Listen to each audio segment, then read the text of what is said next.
Shalom kekasih Tuhan, kita berjumpa lagi di acara kategorial Ministry Komisi Perempuan. Mari kita sama-sama berdoa terlebih dahulu. Bapa dalam surga, Bapa yang kami sembah di dalam nama Tuhan Yesus Kristus, pada pagi hari ini Tuhan, kembali kami mengucap syukur buat hari yang indah yang Kau berikan kepada kami. Kalau kami boleh ada sebagaimana kami ada, semua hanya oleh karena kasih anugerah Tuhan dalam kehidupan kami. Tuhan Yesus, terima kasih. Kalau sebentar kami akan mendengarkan firman Tuhan, urapi kami semuanya Tuhan, urapi kami Tuhan. Kami sungguh membutuhkan firman Tuhan, karena firman Tuhan yang berkuasa untuk mendidik, mengajar, menegur, dan menasihati kami semuanya. Urapi kami Tuhan, Roh Kudus, urapi kami. Kami sambut berkat firman Tuhan di dalam nama Tuhan Yesus. Haleluya, amin. Kekasih Tuhan, tema kita pada pagi hari ini, Tuhanlah pengharapanku. Tuhanlah pengharapanku. Kita baca bersama-sama dalam Roma 15 ayat 13. Firman Tuhan berkata, semoga Allah, sumber pengharapan, memenuhi kamu dengan segala sukacita, damai sejahtera dalam iman kamu, supaya oleh kekuatan Roh Kudus kamu berlimpah-limpah dalam pengharapan. Kekasih Tuhan, kepada siapakah kita menggantungkan harapan hidup ini? Apakah kita berharap pada manusia? Di dalam Yesaya 2 ayat yang ke-22, firman Tuhan berkata, jangan berharap pada manusia, sebab ia tidak lebih daripada embusan nafas, dan sebagai apakah ia dapat dianggap? Ataukah kita merasa diri kita kaya, merasa diri kita mampu, lalu menjadikan kekayaan itu sebagai harapan kita agar hati kita tenang, senang, atau berharap pada kekuatan, berharap pada kemampuan diri sendiri? Dalam Amsal 11 ayat 28, firman Tuhan berkata, siapa mempercayakan diri pada kekayaan akan jatuh, tetapi orang benar akan tumbuh seperti daun muda. Berapa banyak orang yang kaya di dunia ini, mereka tidak punya pengharapan, sehingga mereka mengakhiri hidupnya dengan cara bunuh diri. Berapa banyak orang di dunia ini yang pandai-pandai, tapi mereka tidak punya pengharapan. Mereka mengalami kekosongan. Mari kekasih Tuhan, biarlah Tuhanlah satu-satunya yang menjadi pengharapan dalam hidup kita. Jangan berharap pada kekayaan, jangan berharap pada kekuatan, jangan berharap pada manusia, jangan berharap pada kepandaian, tapi berharaplah kepada Tuhan. Jadikanlah Dia satu-satunya pengharapan hidup kita semuanya. Di dalam 1 Timotius dan ayat yang ke-17, firman Tuhan berkata, peringatkanlah kepada orang-orang kaya di dunia ini, agar mereka jangan tinggi hati dan jangan berharap pada sesuatu yang tidak tentu seperti kekayaan, melainkan pada Allah yang dalam kekayaannya memberikan kepada kita segala sesuatu untuk dinikmati. Kekasih Tuhan, kalau kita diberkati Tuhan menjadi kaya, puji Tuhan, semua anugerah Tuhan, semua karena berkat Tuhan.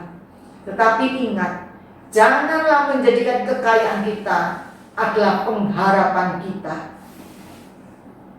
tetapi jadikanlah Tuhan sumber segala berkat kita, sumber segala kehidupan kita, adalah satu-satunya pengharapan di dalam hidup kita. Dalam Yeremia 17 ayat yang kelima, firman Tuhan berkata, beginilah firman Tuhan, terkutuklah orang yang mengandalkan manusia, yang mengandalkan kekuatannya sendiri, dan yang hatinya menjauh daripada Tuhan. Jangan mengandalkan diri sendiri, jangan mengandalkan kekuatan diri sendiri, dan janganlah kita menjauh daripada Tuhan. Dalam Yeremia 9 ayat yang ke-23, firman Tuhan berkata, beginilah firman Tuhan, janganlah orang bijaksana bermegah karena kebijaksanaannya, janganlah orang kuat bermegah karena kekuatannya, janganlah orang kaya bermegah karena kekayaannya. Firman Tuhan jelas mengatakan kepada kita, janganlah bermegah karena kekuatan kita, janganlah bermegah karena kekayaan kita, tapi marilah kita senantiasa bermegah di dalam Tuhan. Ada contoh di dalam Alkitab. Yang pertama, Raja Salomo. Raja Salomo diberkati Tuhan secara luar biasa dengan hikmat, dengan harta yang melimpah. Tetapi Raja Salomo mempunyai istri yang banyak dan gundik-gundiknya yang banyak, sehingga Raja Salomo jatuh dalam dosa. Yang kedua, contoh dalam Alkitab adalah Raja Daud. Sekalipun menjadi raja yang besar, berkuasa, memiliki kekayaan, kekuatan angkatan perang yang besar, yang dapat menjaga, melindungi Raja Daud, tetapi Raja Daud sama sekali tidak menjadikan semuanya itu sebagai harapan hidupnya. Raja Daud menaruh pengharapan hidupnya hanya kepada Tuhan. Dalam Mazmur 71 ayat 5-6, firman Tuhan berkata, sebab Engkaulah harapanku ya Tuhan, kepercayaanku sejak masa muda. Ya Allah, kepadamu-lah aku bertopang mulai dari kandungan. Engkau telah mengeluarkan aku dari perut ibuku, Engkau yang selalu kupuji-puji. Raja Daud mengatakan, Tuhanlah pengharapan dalam hidupnya. Tuhanlah yang dipercaya oleh Raja Daud sejak masa muda. Mari kekasih Tuhan, kita mencontoh kehidupan Raja Daud yang menjadikan Tuhan satu-satunya pengharapan di dalam hidupnya, yang menjadikan Tuhan satu-satunya pengharapan di dalam hidupnya. Raja Daud sadar bahwa kekuatan manusia itu sangat terbatas dan tidak selamanya tetap mudah, tetap kuat. Semuanya akan berubah. Oleh karena itu Raja Daud hanya berharap kepada Tuhan. Dalam Mazmur 71 ayat 9, firman Tuhan berkata, janganlah membuang aku pada masa tuaku, janganlah meninggalkan aku apabila kekuatanku habis. Oleh karena itu, janganlah kita berharap pada manusia, akan membuat kita menjadi kecewa. Jangan berharap pada harta benda, jangan berharap pada kekayaan. Berapa banyak orang yang kaya meninggal secara tragis, bunuh diri. Jangan berharap pada kemampuan diri kita sendiri. Jangan berharap pada kekuatan kita, kepandaian kita, tetapi berharaplah kepada Tuhan. Tuhanlah pengharapan kita satu-satunya. Tuhanlah pengharapan hidup kita satu-satunya. Dia sanggup yang kita andalkan. Dia adalah Allah yang dapat kita andalkan. Mengapa kita harus berharap pada Tuhan? Mengapa kita harus berharap pada Tuhan? Karena yang pertama, Tuhan adalah pribadi yang tidak pernah berubah. Kita berharap pada Tuhan karena Tuhan adalah pribadi yang tidak pernah berubah. Dalam Ibrani 13 ayat yang ke-8, firman Tuhan berkata, Yesus Kristus tetap sama, baik kemarin maupun hari ini sampai selama-lamanya. Kasih-Nya, kuasa-Nya tidak pernah berubah. Dalam Yesaya 48 ayat yang ke-12, firman Tuhan berkata, dengarkanlah aku, hai Yakub, dan engkau Israel yang kupanggil. Akulah yang tetap sama, akulah yang terdahulu, akulah juga yang terkemudian. Kekasih Tuhan, Tuhan kita tidak pernah berubah. Dulu, sekarang, sampai selama-lamanya, Dia Tuhan yang maha besar. Terpujilah nama Tuhan. Dan Yesaya 46 ayat yang keempat, firman Tuhan berkata, sampai masa tuamu, aku tetap Dia, dan sampai masa putih rambutmu, aku menggendong kamu. Aku telah melakukannya dan mau menanggung kamu terus. Aku mau memikul kamu dan menyelamatkan kamu. Kekasih Tuhan, Tuhan Yesus tidak pernah berubah. Kasih-Nya, kuasa-Nya, rahmat-Nya yang besar dalam kehidupan kita tidak pernah berubah. Manusia bisa berubah, tapi Tuhan tidak pernah berubah. Firman Tuhan berkata, sampai masa tua kita, sampai putih rambut kita, Tuhan tetap akan menggendong kita. Dan Tuhan melakukannya, dan mau menanggung kita terus, dan mau memikul kita dan menyelamatkan kita. Haleluya, puji Tuhan. Kita bangga punya Tuhan yang tidak pernah berubah, dulu, sekarang, sampai selama-lamanya. Yang kedua, Tuhan adalah pribadi yang tidak pernah mengecewakan. Tuhan adalah pribadi yang tidak pernah mengecewakan. Di dalam Roma 5 ayat yang kelima, dan pengharap, firman Tuhan berkata, dan pengharapan tidak mengecewakan, karena kasih Allah telah dicurahkan di dalam hati kita oleh Roh Kudus yang telah dikaruniakan kepada kita. Kekasih Tuhan, orang yang berharap pada Tuhan tidak pernah dikecewakan.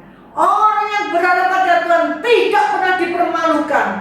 Karena itu jangan pernah kita menjauhkan diri kita dari Tuhan dan menaruh pengharapan kita kepada apapun yang ada pada diri kita. Segala kehebatan, kecanggihan dalam dunia ini dapat berubah dan dapat mengecewakan. Jangan sampai karena berkat atau harta yang melimpah kita menjauh dari Tuhan, pasti akan gagal, akan hancur, dan akhirnya akan menjadi binasa. Kasih Tuhan, Tuhan yang kita sembah tidak pernah mengecewakan kita. Di dalam Matius 16 ayat yang ke-26, firman Tuhan berkata, apa gunanya seseorang memperoleh seluruh dunia tetapi kehilangan nyawanya, dan apakah yang dapat diberikannya sebagai ganti nyawanya? Oleh karena itu, marilah di tahun 2022 ini jadikanlah Tuhan sebagai pengharapan kita satu-satunya. Dia tidak pernah berubah, Dia tidak pernah mengecewakan kita. Dalam Yeremia 17 ayat yang ke-7, firman Tuhan berkata, diberkatilah orang yang hidupnya selalu mengandalkan Tuhan, yang menaruh harapannya kepada Tuhan. Oleh karena itu, kekasih Tuhan, dalam hidup kita selalu mengandalkan Tuhan dan menaruh harapan kita hanya kepada Tuhan, sehingga kita diberkati oleh Tuhan. Berkat jasmani, berkat rohani, berkat kekuatan, berkat kesehatan, berkat sukacita, berkat damai sejahtera, berkat panjang umur akan diberikan kepada kita. Kekasih Tuhan, kalau saat ini kita mengalami proses dari Tuhan, tetap andalkan dan berharaplah kepada Tuhan. Tuhan punya rencana yang indah bagi kita. Tuhan tahu yang terbaik bagi kita. Tuhan tahu kehidupan kita. Rambut pun di kepala kita dihitung oleh Tuhan. Tuhan adalah pribadi yang tidak pernah berubah dan tidak pernah mengecewakan. Dia adalah Allah yang berdaulat atas kehidupan kita. Jangan berpaling daripadanya. Jangan mengandalkan diri sendiri. Kalau saat ini kita mengalami kegagalan, itu hanya bungkusnya saja, tetapi isi tetap terbaik bagi anak-anaknya. Kekasih Tuhan, jadikanlah Tuhan sebagai satu-satunya pengharapan kita, karena Dia adalah Tuhan Bapa kita yang tidak pernah berubah dan tidak pernah mengecewakan kita. Puji Tuhan. Mari kekasih Tuhan, di dalam tahun 2022 ini, jadikanlah Tuhan satu-satunya pengharapan kita di dalam kehidupan kita. Dia yang berdaulat atas kehidupan kita. Dia yang memegang tangan kita. Dan Dia yang mengatur, menetapkan masa depan kita yang sungguh indah. Mari kekasih Tuhan, marilah di dalam tahun 2022 ini tetap berharap pada Tuhan, tidak berharap pada yang lain. Jadikanlah Tuhan kita sebagai pengharapan kita satu-satunya, sebagai pengharapan kita satu-satunya, karena Dia Tuhan tidak pernah berubah dan Dia Tuhan yang tidak pernah mengecewakan kita. Amin. Mari kita sama-sama berdoa. Bapa dalam surga, kami mengucap syukur terima kasih buat berkat firman Tuhan pada pagi hari ini, yang mengajarkan kepada kami semuanya bahwa Tuhan adalah satu-satunya pengharapan dalam hidup kami semuanya. Mari Tuhan, tolonglah kami, mampukan kami untuk senantiasa berpengharapan kepada Tuhan saja. Karena Tuhan yang kami sembah, Tuhan yang menjadi pengharapan kami, tidak pernah berubah dan tidak pernah mengecewakan kami. Terima kasih Tuhan, terima kasih. Kami sungguh bangga menjadi anak-anak Tuhan. Kami sungguh bangga hidup kami diperhatikan, diperdulikan oleh Tuhan. Terpujilah nama-Mu Tuhan. Mampukan kami Tuhan untuk dapat melakukan setiap kebenaran firman. Di dalam nama Tuhan Yesus kami mengucap syukur, kami berdoa. Haleluya, amin. Terkasih Tuhan, Tuhan Yesus memberkati kita semuanya. Amin.